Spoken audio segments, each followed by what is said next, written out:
Welcome student to my YouTube channel online learning with KK. या व्हिडिओमध्ये आपण व्हेक्टर्सचे next problem पाहणार आहोत. नेक्स्ट पाहूया question number 4. If ABCDEF is a regular hexagon, show that AB vector AB plus vector AC plus vector AD plus vector AE plus vector AF is equal to 6 time vector AO where O is the centre of hexagon. खूप छान प्रश्न आहे. पहा याचं solution कसं करायचं आहे आपल्याला. सर्वात पहिले आपण हेक्सागॉन काढून घेऊया जो आपल्याला सांगितलेला आहे. म्हणजे इथे आपल्याला हेक्सागॉनच्या प्रॉपर्टीज यूज करता येतील. आपल्याला शो करायचं आहे म्हणजे प्रूफ करायचं आहे LHS is equal to RHS. आपण हेक्सागॉनला नाव देऊया A B C D E F. Okay. आता पहा आपल्याला काय दिलेलं आहे. AB means A to B, then AC म्हणजे असं आहे A to C. डायग्राम इथे थोडीशी व्यवस्थित नाही आहे विद्यार्थ्यांनो. AC देन AD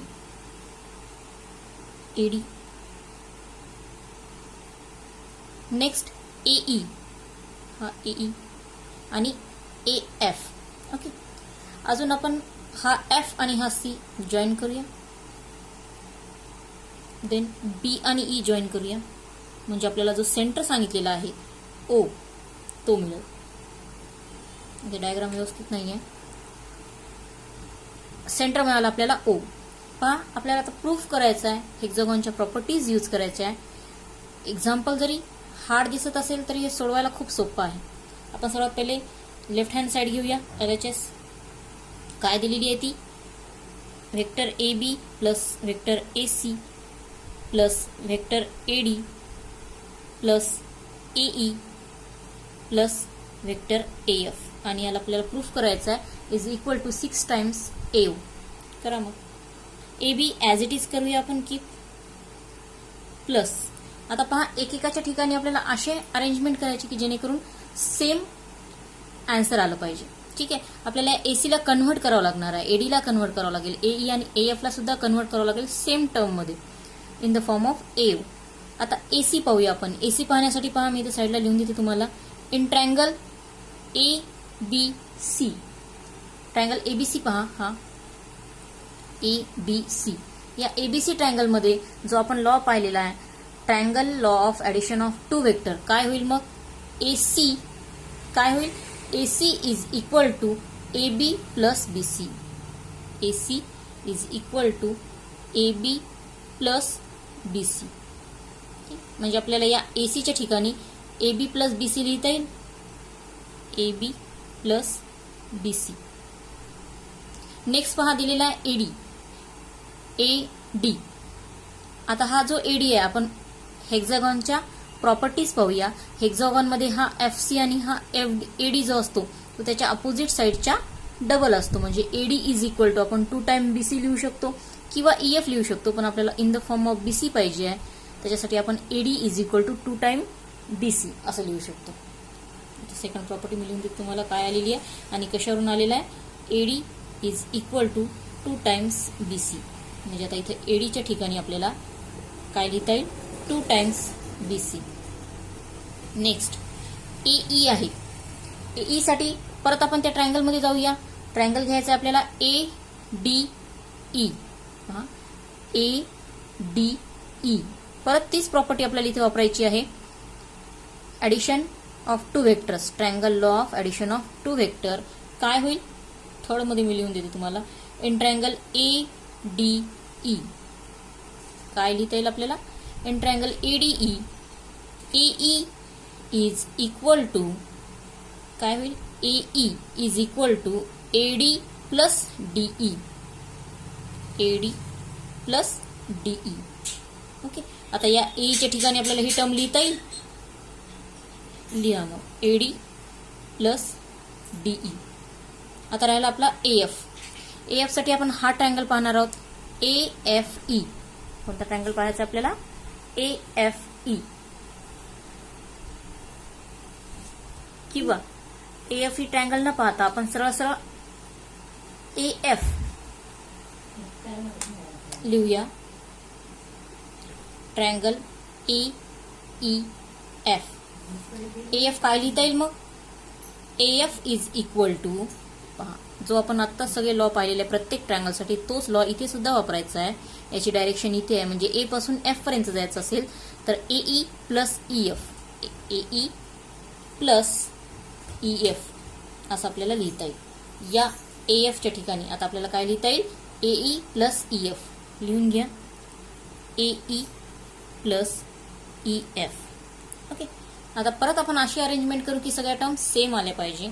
इथे पहा ह्या 2 टर्म आहेत आणि ह्या 2 टर्म आहेत सेम आहेत, त्यांचे ऍडिशन करू आपण. 2AB plus BC plus 2BC काय होईल?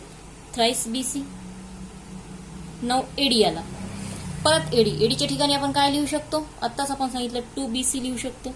इथे लिहा 2BC प्लस आता बघा डी म्हणजे हा, ठीक आहे. डी म्हणजे डायग्राम मध्ये पहा डी मीन्स दिस साइड, आणि हेक्सागॉनची प्रॉपर्टी काय? अपोजिट साइड्स काय असतात? इक्वल असतात.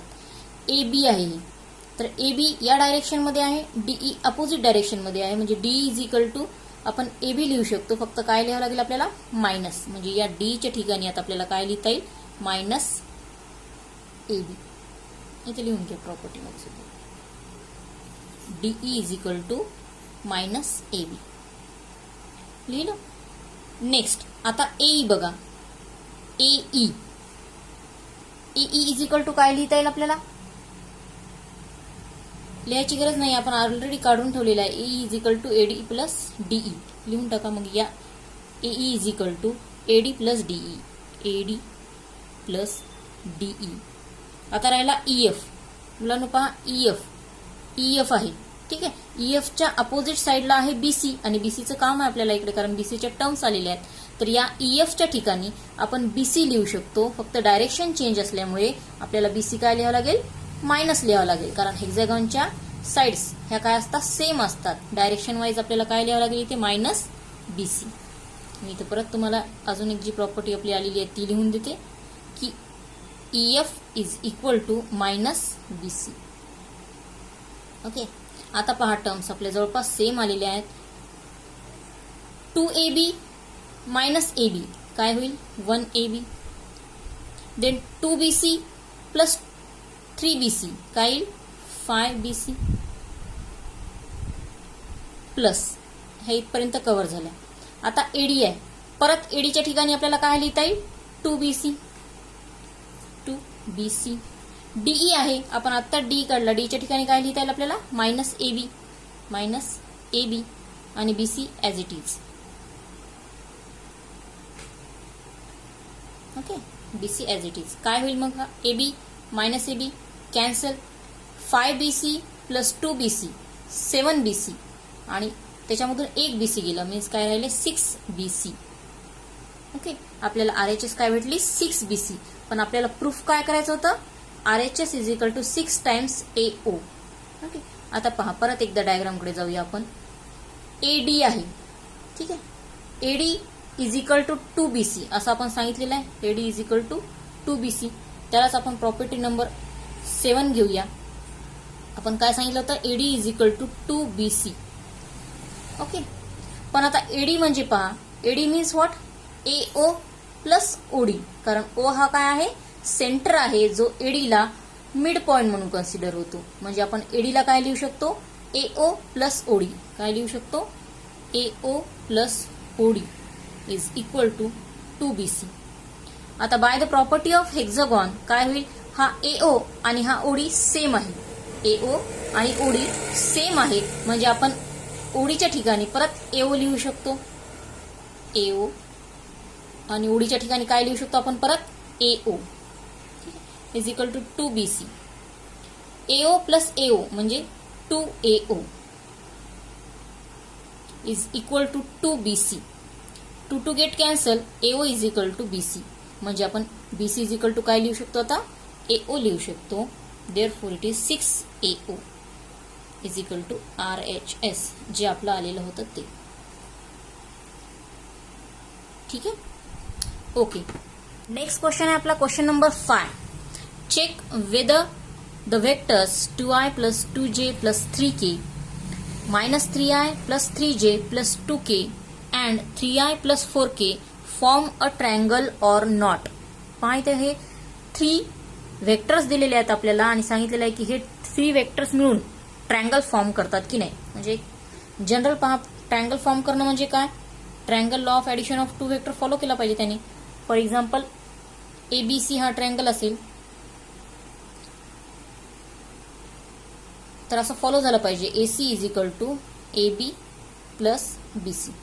ठीक आहे, हे आपल्याला प्रूफ करायचं आहे. सोल्युशन पाहायचं कसं येईल. सोल्युशन मध्ये पहा काय दिलेले आपण कन्सिडर करू. पहिला वेक्टर आहे A, 2i plus 2j plus 3k. Second आहे B, सेकंडला B म्हणूया, 3i plus 3j plus 2k.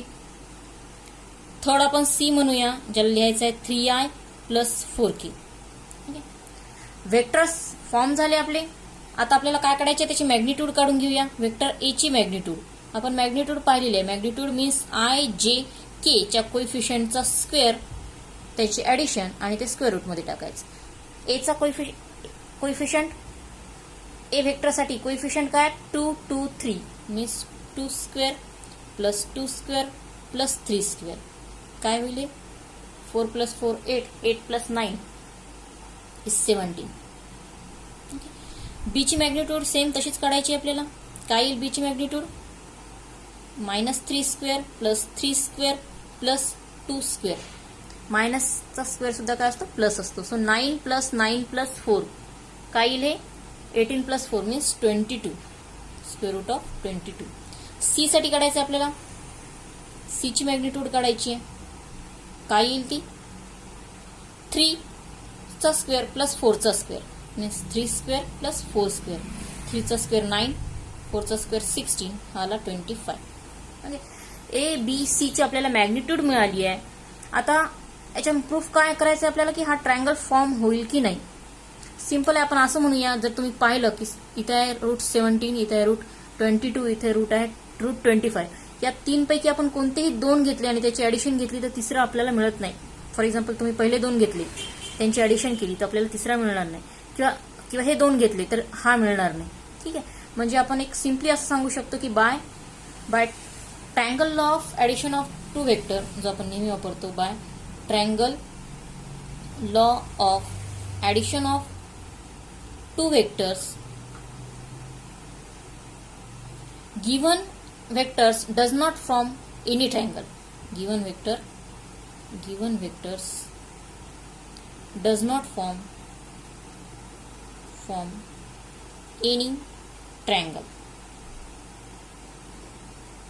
Okay, getting my point.